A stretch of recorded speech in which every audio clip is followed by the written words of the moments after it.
April 4th, 2025 Daily Bread. Passage 2 Kings, chapter 14, verse 1 to verse 29. Key verse 27. Title: God of Amaziah, God of Jeroboam II. In the 2nd year of Jehoash son of Jehoahaz king of Israel, Amaziah son of Joash king of Judah began to reign. He was 25 years old when he became king, and he reigned in Jerusalem 29 years. His mother's name was Jehoadan. She was from Jerusalem. He did what was right in the eyes of the Lord, but not as his father David had done. In everything he followed the example of his father Joash. The high places, however, were not removed. The people continued to offer sacrifices and burn incense there. After the kingdom was firmly in his grasp, he executed the officials who had murdered his father the king. Yet he did not put the children of the assassins to death, in accordance with what is written in the book of the law of Moses, where the Lord commanded, "Parents are not to be put to death for their children, nor children put to death for their parents. Each will die for their own sin." He was the one who defeated 10,000 Edomites in the Valley of Salt, and captured Selah in battle, calling it Joktheel, the name it has to this day.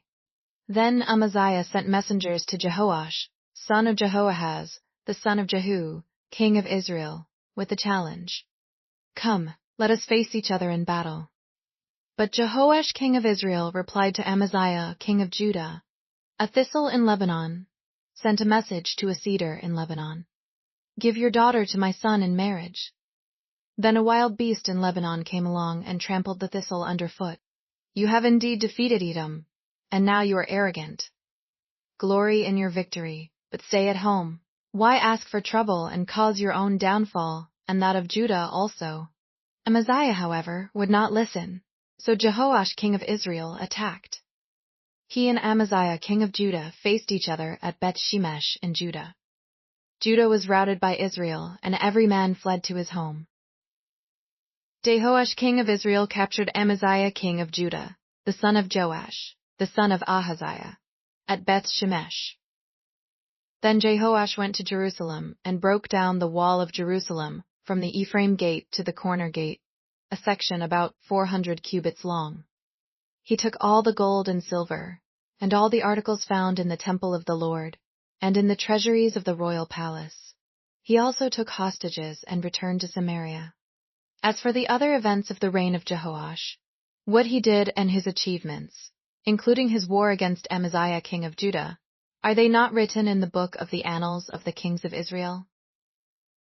Jehoash rested with his ancestors and was buried in Samaria with the kings of Israel. And Jeroboam his son succeeded him as king.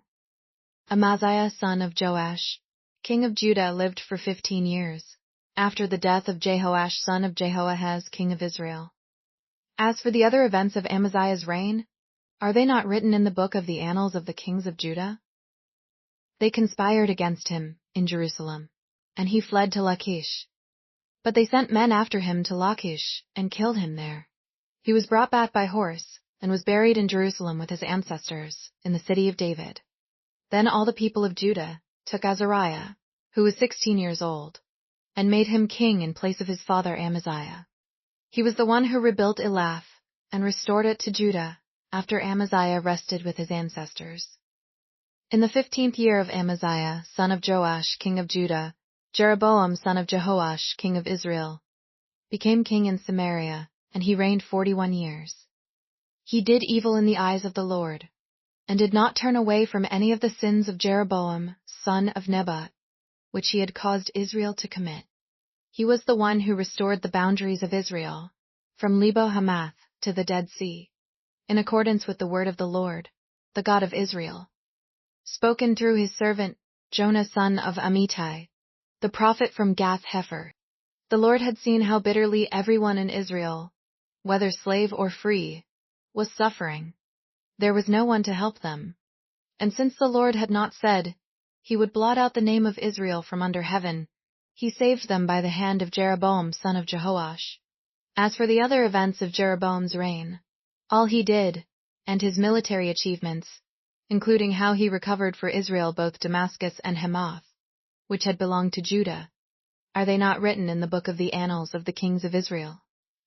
Jeroboam rested with his ancestors, the kings of Israel, and Zechariah his son succeeded him as king. Daily bread message. Amaziah, king of Judah, started off well. He did what was right in the eyes of the Lord. After seizing the throne, he tried the assassins of his father, King Joash, but did not execute their children in accordance with God's law. He reigned over the nation in obedience to God's word.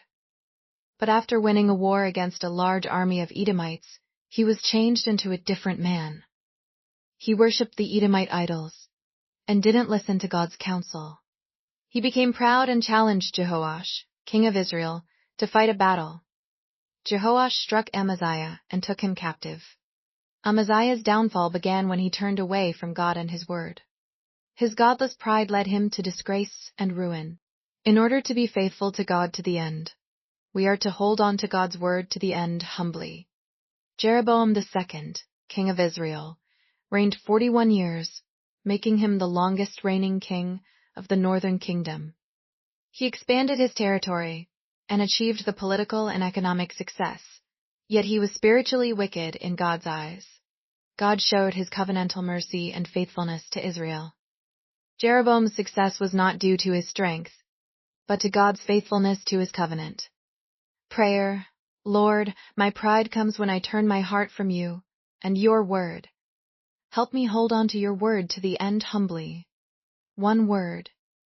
Be humble before God and his word.